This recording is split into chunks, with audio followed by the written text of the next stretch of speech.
If you wish to become overpowered in Dark Souls Remastered as early as possible, then you have come to the right place. For I am here to show you exactly how to do this.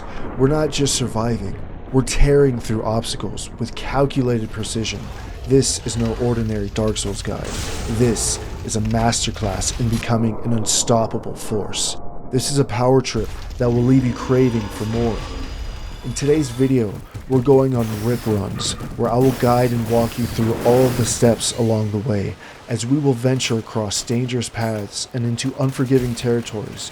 But with just a little bit of patience, we're able to turn the early game of Dark Souls into a breeze.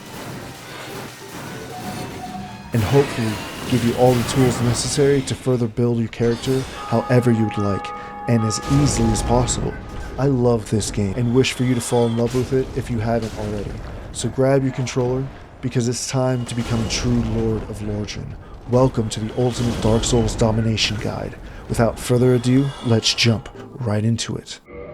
Speaking about the jump, I have changed my controller's jump to be the same as Dark Souls 3, which is the left analog clicking. So I think it works a hell better, but whatever you choose is fine.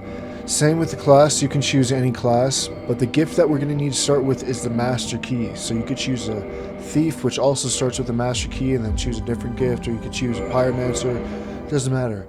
I'm starting as the Warrior, because the Warrior's stats suit the weapon that I'm going to go for, which is the Great Scythe. And I'll be walking you through how to obtain the Great Scythe here shortly. But let us obtain our first item, which is the key, so we can escape the Northern Undead Asylum.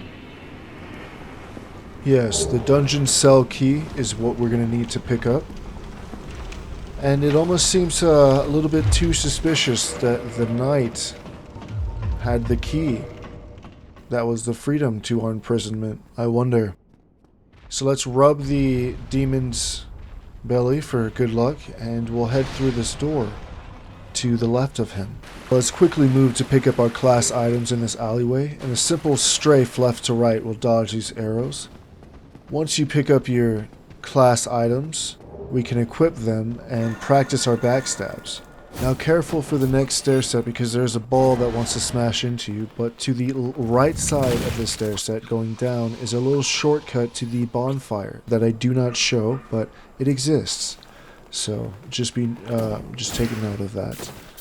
After we deal with those undead here, I'm going to walk up to this wall, backstep, block his attack, and then dodge the arrow with another attack. Baby, that's crazy. That was flawless and beautiful. Look at that blood splatter. Oh, we gotta love it. That's why we love this game. And let's finish off with another beautiful parry, baby. I love it. Put his ass in the ground. Now, let's get on to stepping up to the boss. Okay?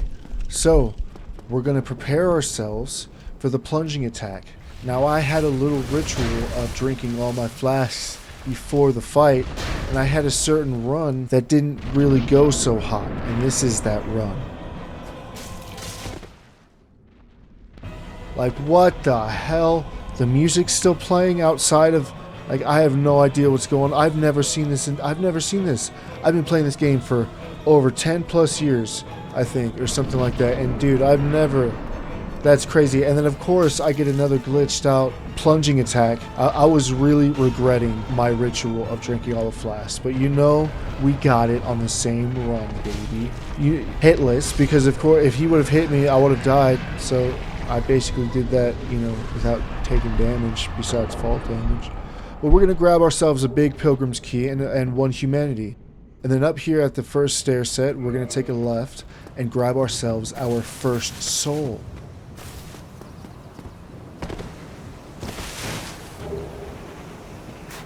Only in the ancient legends it is stated that one day an undead shall be chosen.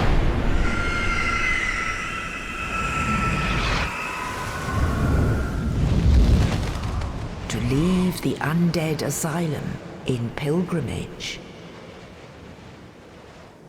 to the land of the ancient lords.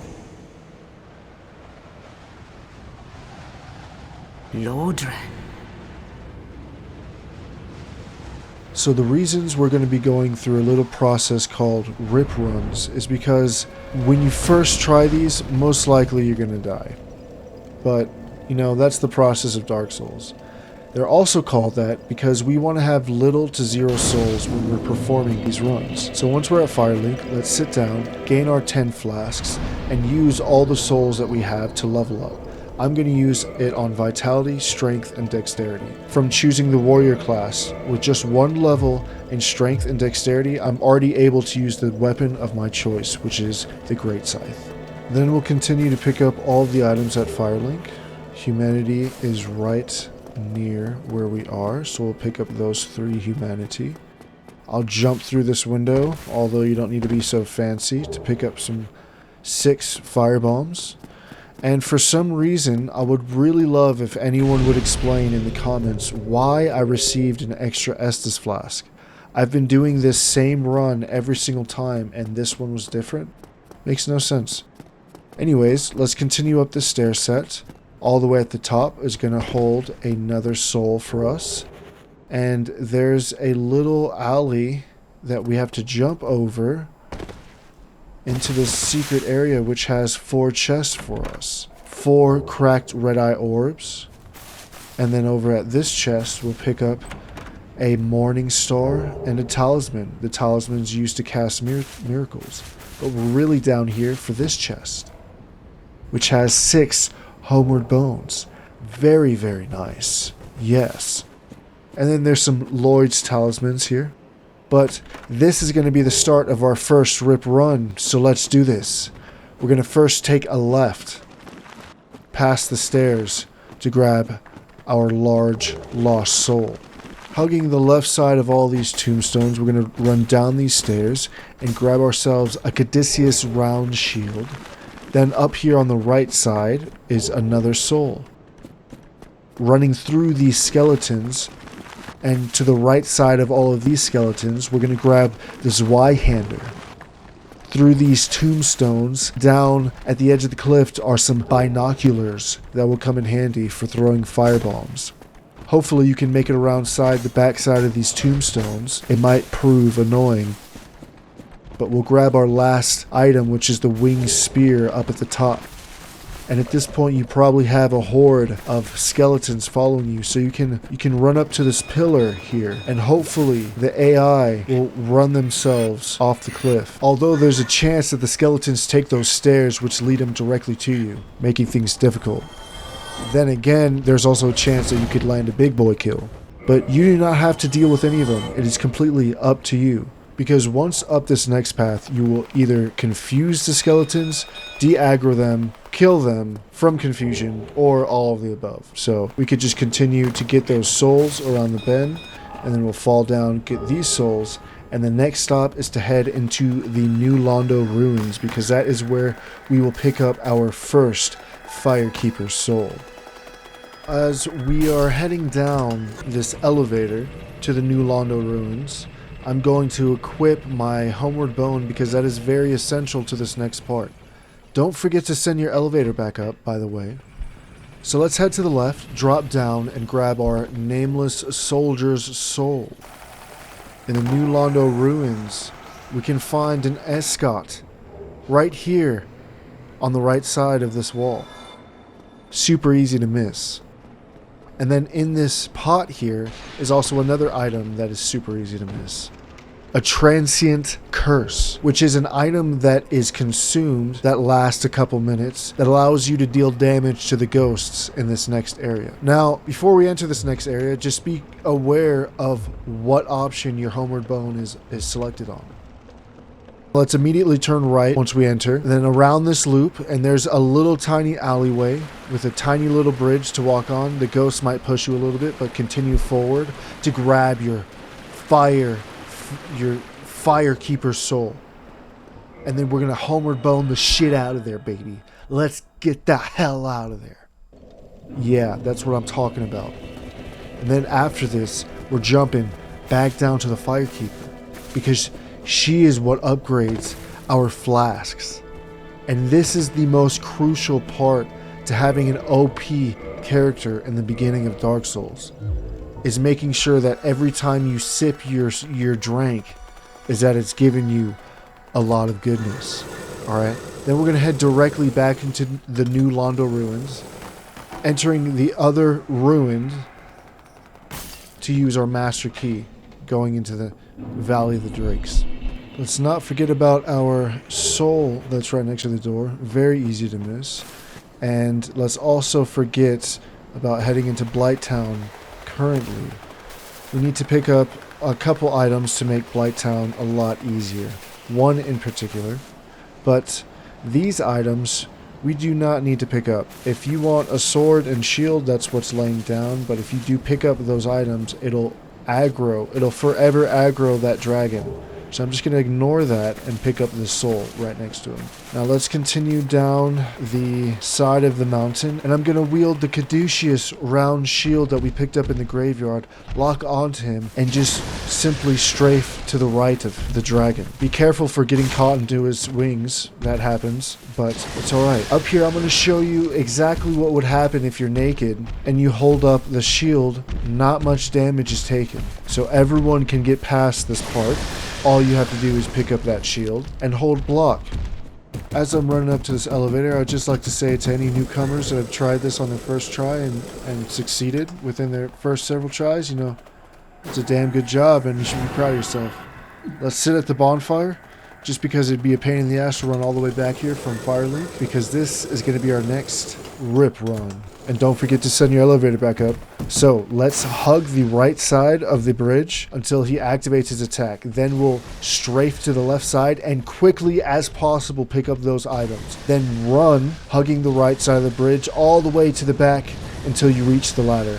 And I say run because it's way quicker and easier than rolling. If you roll up to this point and you end up having no stamina, try to climb the ladder, you might end up falling off. It's happened to me before. So the items we ended up picking up is the entire bandit set with the spider shield, and then at the top of the ladder is the red tearstone ring, which if you're trying to go for a one punch man build, that is going to be your best friend, because it's going to give you a 50% damage boost when your health is below 20%. That's insane. Now you're left with two choices. You can either homeward bone back to the cave that we had just sat at, or if you've somehow amassed a little bit of souls that you don't want to get rid of, then we can walk off the edge here while spamming dodge as soon as we hit the floor to then sprint away with all of our souls. Watch out for the wing clipping, because that is pretty annoying, but you might end up getting another dragon to kill themselves, so that could also be a plus. You never know. The choice is yours.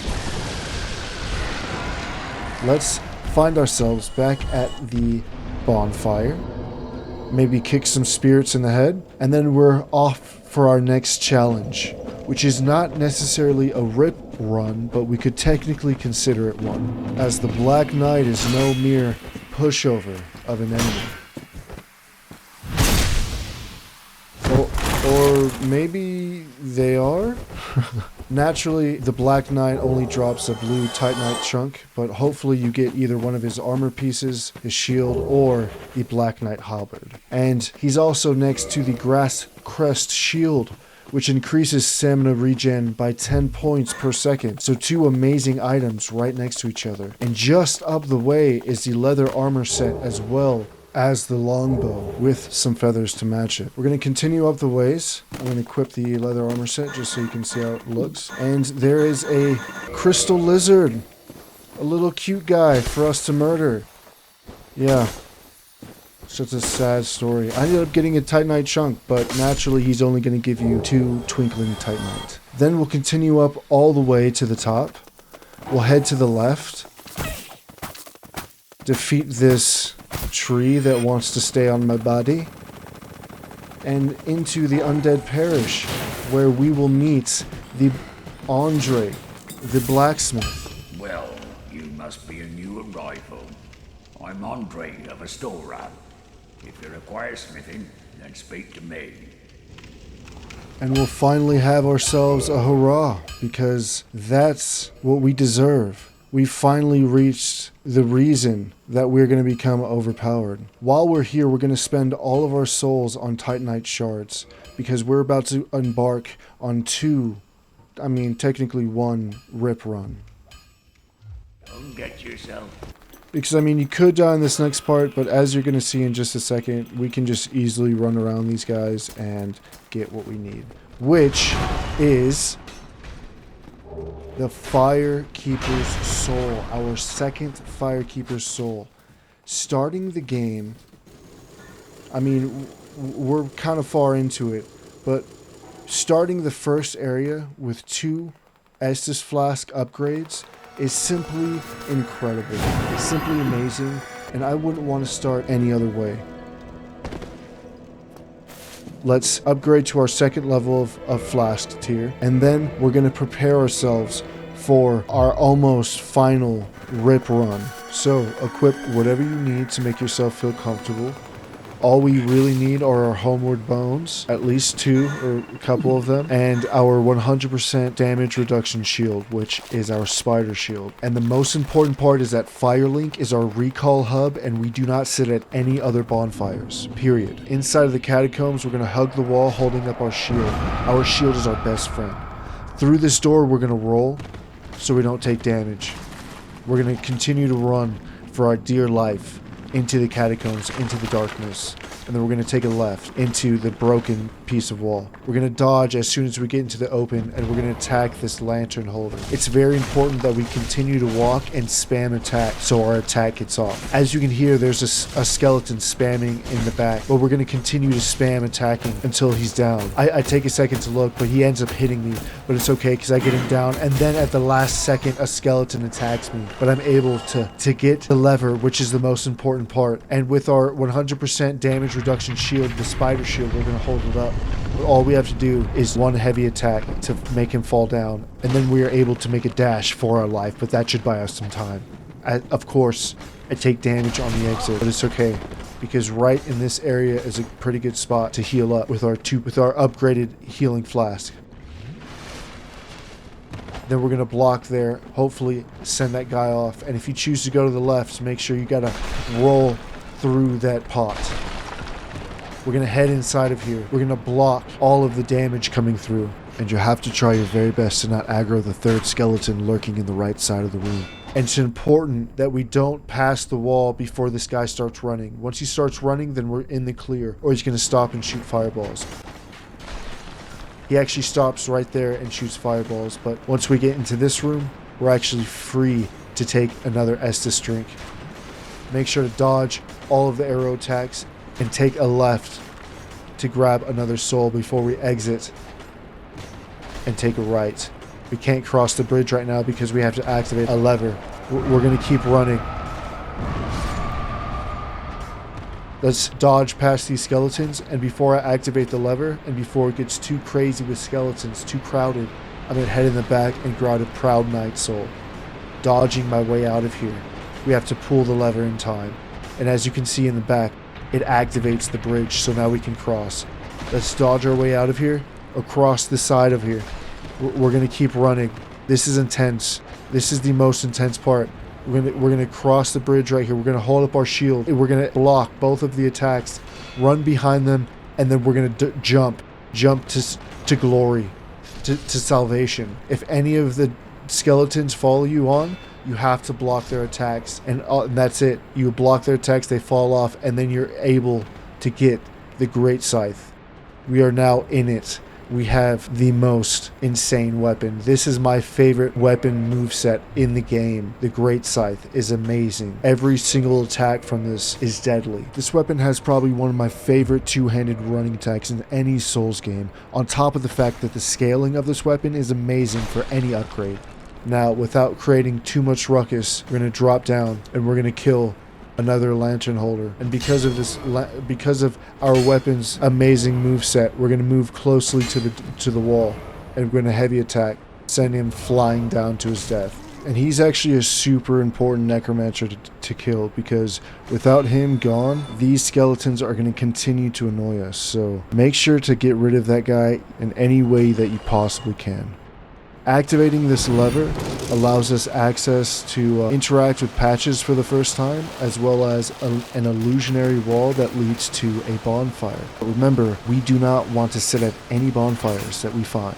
So here I'm just going through the process of leading all of the skeletons into the pit of doom until I'm able to grab the 2 souls, very large souls, very hefty souls that we're going to pick up here in just a second.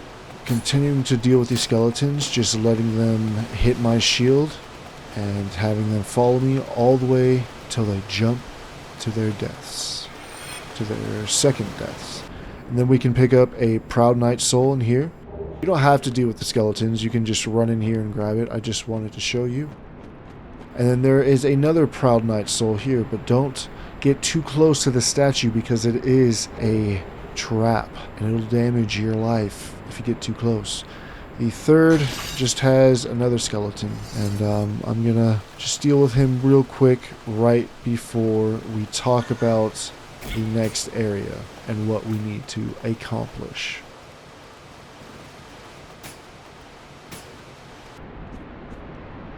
Now, I personally have had the best luck getting to this next item by simply running straight off. So, straight horizontally off of this ledge. And that's exactly how you do it. Off of the next ledge, I'll run. And this green Titanite shard is a very important green Titanite shard for us to pick up, because it is going to allow us to upgrade whatever weapon we choose to the next level, either being a fire enchantment or a magic enchantment, and we'll get into that in just a second.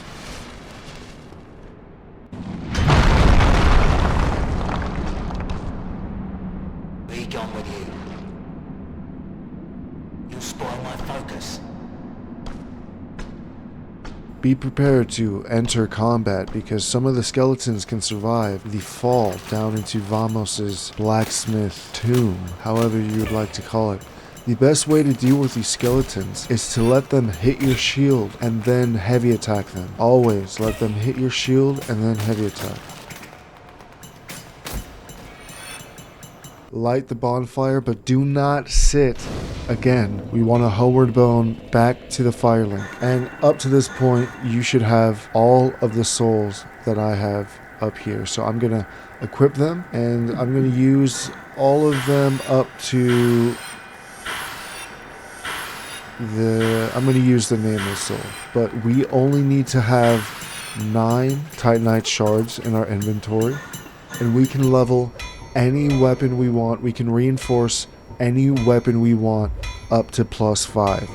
And this action is what's going to make us become overpowered in the early game of Dark Souls. Having a +5 weapon running through the first area of Dark Souls is going to give us a massive boost. And I end up going for the fire enchantment with Vamos here. Vamos is the one that does a fire enchantment.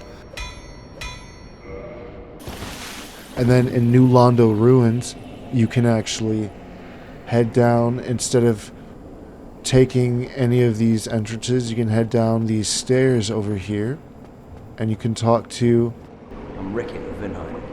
and actually make it a magic scythe in case you wanted to go an intelligence route. It's completely possible with the scythe. The scythe is extremely versatile. If that'll be all, then be gone with you. You'll spoil my focus. But right now with the fire great scythe, we have basically double damage. So that's pretty amazing. Alright, so now that you have your +5 or fire enchanted weapon, we can take on Pinwheel, doing our final rip run. So we're going to hug the right side of this wall. And in case you're curious about this item here, it's the Cleric's starting gear. Then we're going to dodge the 2 skeletons. There's going to be one at our backside, but we can circle around him, dodging his ass. And we will just book our way to the boss room. It doesn't matter, as long as you touch the fog gate, you will be safe. Although I will agree that that's probably one of the most pain in the ass rip runs. So here's the path to take. For one, if you want to use a summon, and also if you do die and end up needing to run back. We're just going to take the same regular route, and instead of going inside of the door, We're going to come up to this ledge here and wait for the skeletons if you want, but we're going to jump down to this little rock extrusion. I would probably heal at this point, and then there's another drop right at the edge here. And here's where we can summon Paladin Leroy, quite the helper. We can jump down to this end right here, and with just a little bit of patience, we can get to moving. Sometimes it's a lot of bit of patience. We wait for him to jump down, and I don't know what makes him fall, but just gonna kind of wait for him to jump off, get the enemy's aggro, and then you're free to run to the door. As long as you enter the fog, he will follow you. He'll stop attacking the enemies, and he'll just come to the door, so it's no problem at all. Now let's get back to our original run.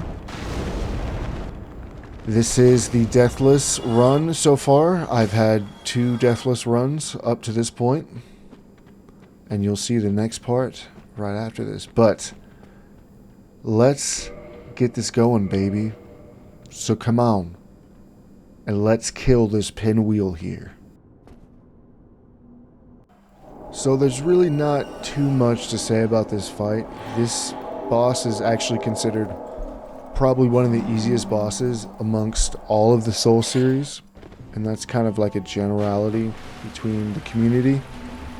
But you make that what you will when you experience him. So the thing to say about Pinwheel is that he will disappear, and also he spawns in clones of himself. But as long as you attack his clone once, it doesn't matter how much damage you do, as long as that clone gets hit, it will disappear. But the one thing I will say is, after you kill Pinwheel, his clones will stay alive and attack. So if you have low health, just be very cautious of that, because I've had a character where I've killed Pinwheel and his clones killed me, and I wasn't able to pick up a mask afterwards, so just be really cautious. Let's head to the back right side of this giant sarcophagus, and before we get too excited, we will take this path hugging the right side of the wall all the way to grab a Proud Knight soul. This is also the exit if you're trying to get all the way back up to the surface level. It's the only way up. So let's take a quick briefing of everything that we have obtained so far. We just killed the Pinwheel, which granted us 15,000 souls and one of the 3 masks that you could have gotten. Very badass. Now, there's no shame in homeward boning back up to the Firelink. That's why we have that hub point saved for us, so we don't have to go through the troubles of trying to go back up through the catacombs. But for anyone that would like to continue and risk the souls that you have just obtained, then hear me now, because we're about to get crazy.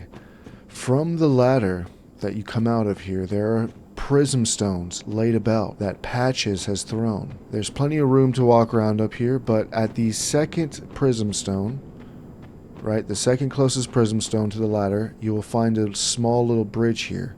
And this is where we're going to start our run. So good luck, my fellow undead, because you're going to need it. The goal here is to run to these 2 prism stones right here, and then once you see the wall, just hug the wall. We're going to see our next prism stone right next to this bridge, but we're going to walk off the ledge. Hopefully you can grab this soul and then dodge right off the ledge into the darkness, grab this humanity, and then we're going to have a short window to heal, because there's a skeleton right on our ass cheeks. Let's, again, make love to this wall. Turn right here, and then continue on the wall. It's probably best you don't know what's following you. We're going to walk through this fog wall and take about 8 paces forward. I'm walking. I'm not running. About 8 paces forward, walking towards that leg sticking up. Then we're going to take a left, going towards the archer. I ended up getting hit here, and the gods ended up blessing me because I somehow didn't take damage while I'm looting this brave warrior soul. We're going to roll as soon as we're able, and we're going to continue to head towards the bones. That's a very small pathway to walk on, but we're then going to snatch our loot, our reason for coming down here. Then off this back end, we're going to roll and homeward bone the... Hell yes, dude. Hell to the yes. If you did that on your first try, you should feel adrenaline running from your tippy toes all the way down to your hair tips, okay? That was crazy. So drop a like, smash that subscribe button, and let me know down in the comments how your journey went. The covetous Silver Serpent ring is what we journeyed so far into the catacombs for, so far into the darkness. This ring is incredible. And as you can see here, I did this on just my Great Scythe +5. I have 2 runs where I did it deathless, and on this run I didn't want to have the fire enchantment. But the spider shield has resistance to poison, which is going to allow us to venture through Blighttown super easy. And then we have the Grass Crest shield with that plus 10 points per second of stamina recovery, which is incredible as well. So after this, I am going to farm a little bit up to 20,000 souls, because we're going to need to see Andre to buy a key for our last section of becoming completely OP in the early game of Dark Souls. Just look at this knight, taken down in 2 hits from our Great Scythe. This is also content that I've switched back to my Fire Great Scythe. I just wanted to let you know that you're able to do it within like 2 more hits if you don't upgrade to a fire weapon. But the Fire Great Scythe is awesome. Simply awesome. These knights, the ones with the parry shields, are taken down in 2 hits, but still, that's incredible. This weapon is incredible, and having a +5 weapon is what you need at the very beginning of the game to make yourself feel like an overpowered truck, overpowered boss. So I'm going to continue up here just to continue to farm out the rest of my 20,000 souls. That attack that I just did there, that jumping R2, that heavy R2 attack can be done in any location. It doesn't matter how tight the quarters are, you can perform that attack anywhere. So just keep that in mind, keep that in your combat book, your combat log. I'm going to finish killing off the rest of these guys, and we can continue our journey over to Andre.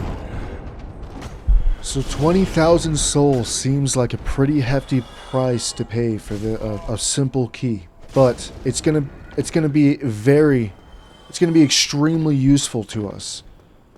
Well, hello again. You seem to be doing all right. Need anything forged?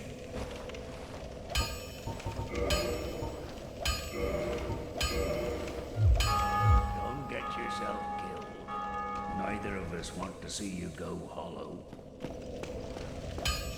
Now I kind of wanted to show this. While our +5 fire enchanted weapon is strong, it's still not... I mean, we could kill him in probably like 9 or 10 hits, but it's still not like crazy strong. But the +5 fire enchanted or magic enchanted weapon is going to get you pretty far. I'd say probably up to here is where, you know, you're going to be pretty even matched. But past this point, you're going to want to start upgrading farther than +5. I'd even say heading into Blighttown, you'd probably want to start reaching into +7, +8 of your weapon. Anyways, we're going to come sit at that bonfire behind that illusionary wall.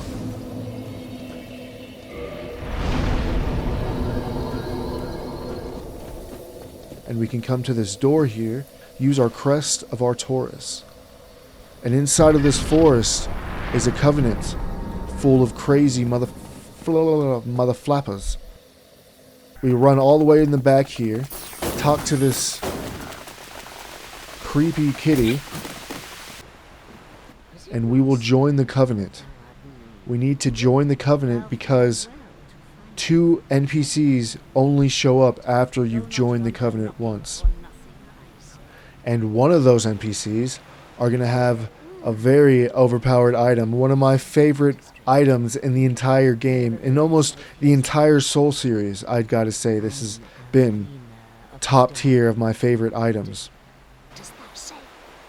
So yes, let's join this covenant and seal the deal on our power. For now, at least. Until the next episode.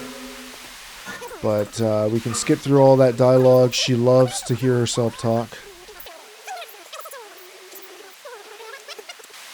And then we'll run over to this side here. And this little invisible ninja.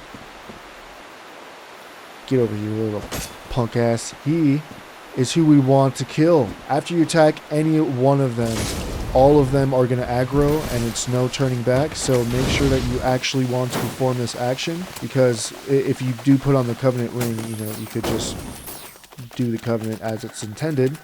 But I'm going to run over to this corner here and pull a classic Looney Tunes fall off the ledge trick. This is old. This is an old trick. And that's, look at that. With just one run, we almost have back all of our 20,000 souls. Now, these guys that actually drop an item, they're built a little different. They're not so stupid as all the other lost souls in this forest. But we can kick them off, no problem. It's going to be super easy. And then we'll go and find the ninja.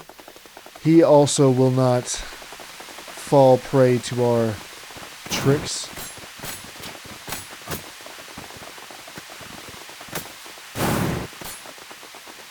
But we can secure the kill, because that's what we're here to do. We're here to secure kills. And with that, seals the deal on our OPness. I figured I'd say it at least once throughout the video, just to get it out. But as you can see, how is this not the most awesome item in any game? Flipping around a ring that makes you do front flips? That's insane. And in case you're wondering about the item that's lingering here down at the bottom, going and sitting at the bonfire will simply not work. We have to actually use a homeward bone, or you could quit the game and load back in. You just basically have to reload this area and it'll spawn back in its place. Just be super careful not to die. I'm not sure if the item will despawn upon death, but I wouldn't test it. Make sure you pick up both of the items that are dropped, because there are 2 sets of items.